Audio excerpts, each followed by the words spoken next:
Hari ini kita akan belajar dari tema 6F dengan tema menuju masyarakat sejahtera. Kita akan belajar di tema 6F, subtema 1, 2, dan 3, muatan PKN. Yang pertama yang akan kita bahas adalah pengertian lingkungan. Di pembelajaran PLH kalian sudah pernah membahas ini bahwa lingkungan adalah segala sesuatu yang ada di sekitar kita.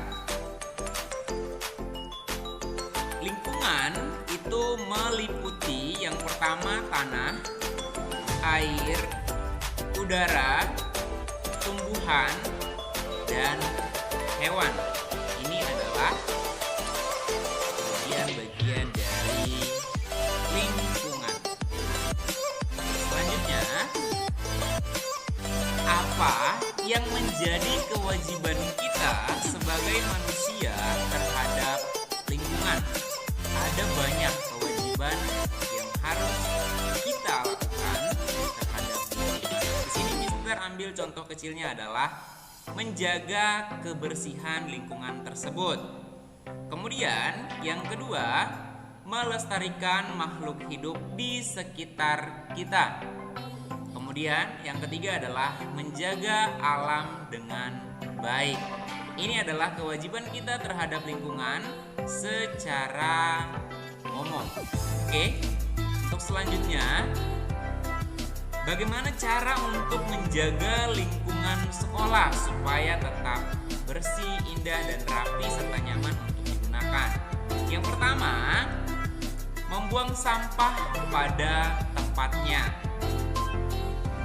Dan alangkah lebih baik lagi kalau membuang sampah pada tempatnya dan sesuai dengan jenis sampahnya. Ada sampah organik dan sampah anorganik. Kemudian cara yang lainnya adalah mendaur ulang sampah. Misalnya reruntuhan daun pohon yang ada di sekolah kemudian kita masukkan ke dalam karung atau ke dalam tong sampah, kemudian nanti di sana kita bakar. Kemudian bekas bakarannya bisa kita gunakan untuk tanaman. Dan selanjutnya adalah kerja bakti. Nah, kerja bakti ini dulu kita pernah lakukan. Setiap hari Jumat setelah selesai senam, kita ada namanya Jumat bersih. Nah, untuk selanjutnya adalah mengurangi penggunaan plastik. Kenapa plastik itu penggunaannya dikurangi? Karena plastik adalah sampah yang sulit untuk diurai. Kemudian yang terakhir adalah membuat dan merawat apotek hidup. Nah, apotek hidup di sini itu adalah membuat taman kecil yang di dalamnya adalah tumbuh-tumbuhan yang bisa digunakan sebagai obat. Contoh, jahe, kunyit, lengkuas. Itu tanamannya bisa digunakan sebagai obat. Kencur juga bisa digunakan sebagai obat. Next, untuk selanjutnya kita akan membahas apa saja kewajiban kalian di sekolah selain dari menjaga kebersihan lingkungan sekolah. Yang pertama, mematuhi tata tertib sekolah. Ada banyak tata tertib sekolah yang harus dipatuhi seperti datang ke sekolah tepat waktu, memakai seragam sesuai hari, seperti itu.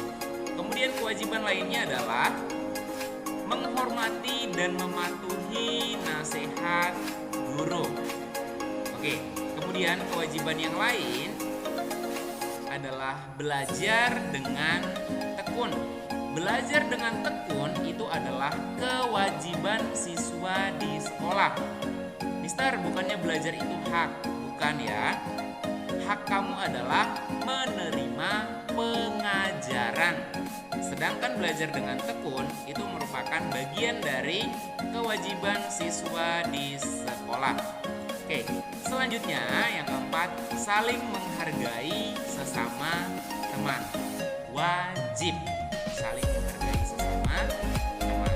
Oke,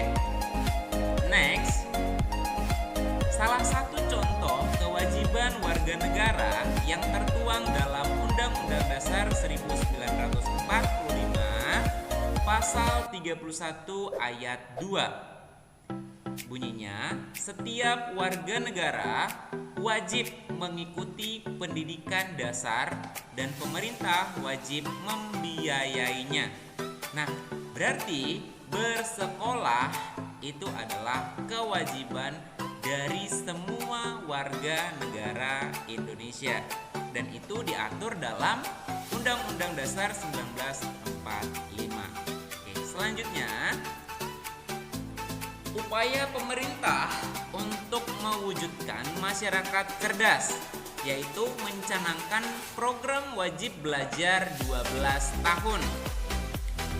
Wajib belajar 12 tahun ini bukan wajib belajar dari umur 1 sampai 12 tahun ya. Pengertiannya di sini adalah wajib belajar 12 tahun, 6 tahun di SD, 3 tahun di SMP, 3 tahun di SMA. Kalau itu ketiganya dijumlahkan berarti 12 tahun.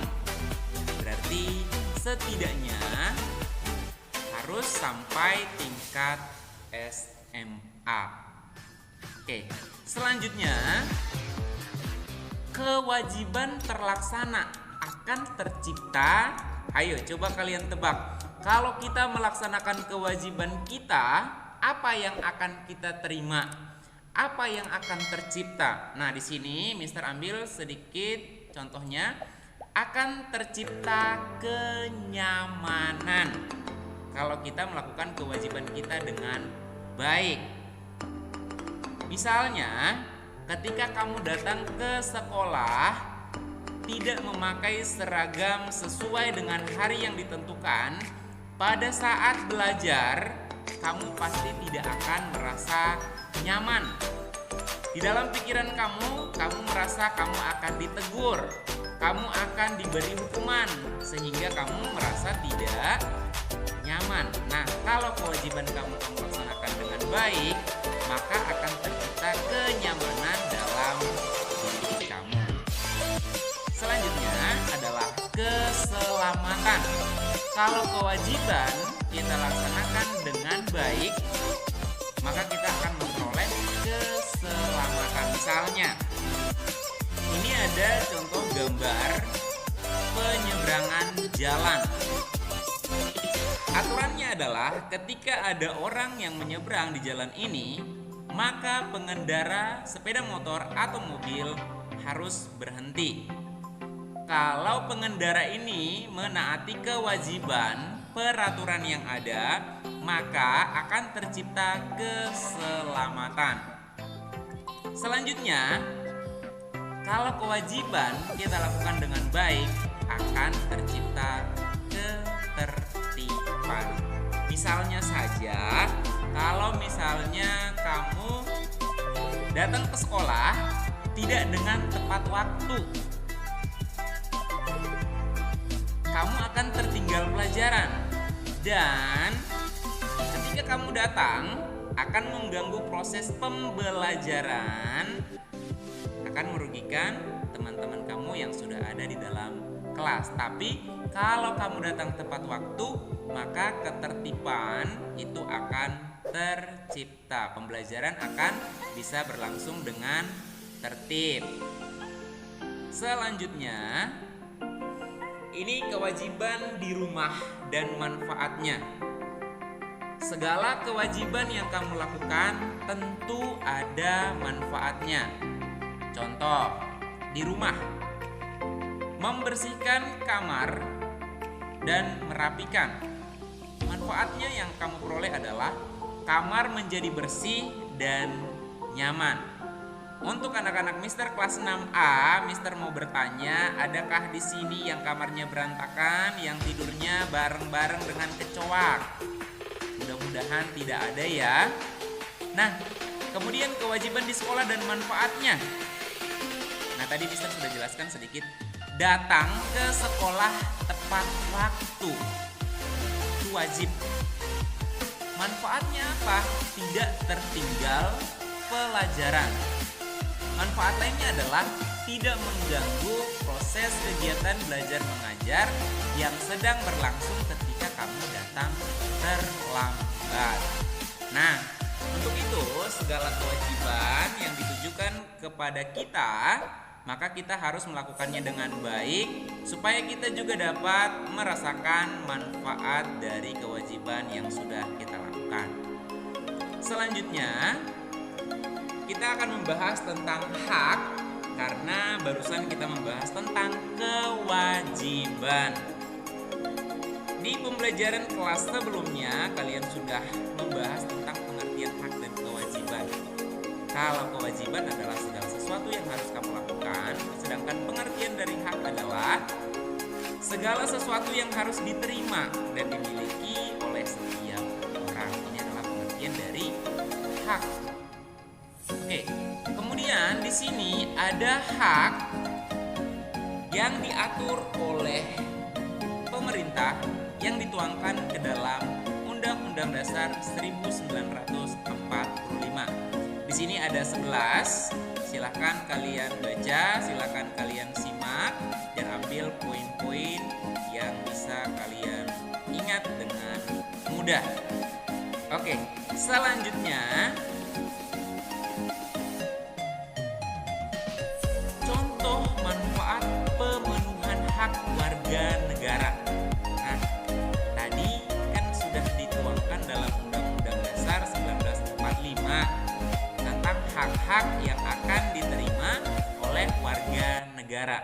Nah, manfaat dari apa yang sudah tertuang dalam Undang-Undang Dasar 1945 tersebut, contohnya yang pertama adalah di bidang pendidikan. Apa manfaat yang didapat? Warga negara berhak mendapatkan pendidikan. Ketika warga negara mendapatkan pendidikan, akan menambah pengetahuan dan mempermudah untuk mengembangkan diri baik di sikap, bakat, ataupun keterampilan. Selanjutnya adalah bidang ekonomi. Meningkatkan kesejahteraan dan taraf hidup warga negara. Dengan cara apa? Pemerintah menyediakan lapangan pekerjaan untuk warga negara. Selanjutnya bidang hukum. Warga negara mendapatkan kehidupan yang aman. Ya, ini kita dilindungi. Betapa berharganya kita ketika seseorang melakukan tindakan hal kriminal atau hal yang tidak baik kepada kita dapat melapor dan kita dapat perlindungan hukum. Ini adalah salah satu hak yang kita terima. Nah, kemudian di bidang sosial dan budaya, kita akan mendapatkan jaminan pemenuhan fasilitas termasuk fasilitas kesehatan. Oke.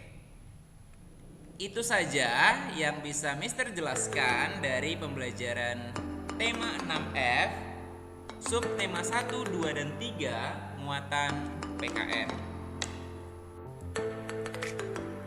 Untuk anak-anak, setelah kalian selesai menyimak video pembelajaran yang Mister kirim ini, tugas kalian adalah silahkan untuk mengambil poin-poin penting untuk dijadikan catatan sebanyak 15 poin.